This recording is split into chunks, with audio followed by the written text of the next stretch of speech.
Right, today we're gonna bring a chandelier, and this is a beautiful, elegant one.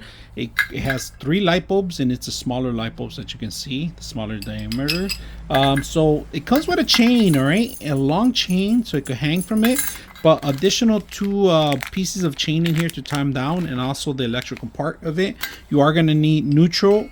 If you guys can see, it's they're both same color, but they're if you guys can see, they put actually labels neutral and live, and then the actual copper one is gonna be for ground, right? So we're gonna put this together. We're gonna hang it up.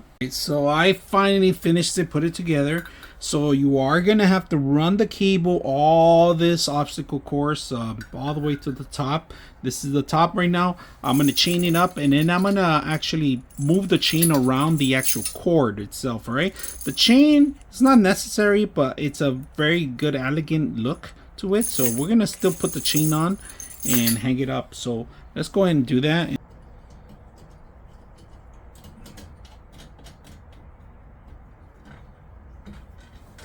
Here's the final product.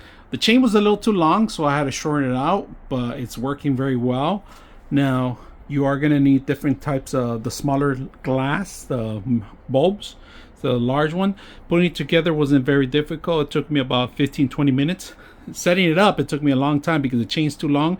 You could cut the chain if you want.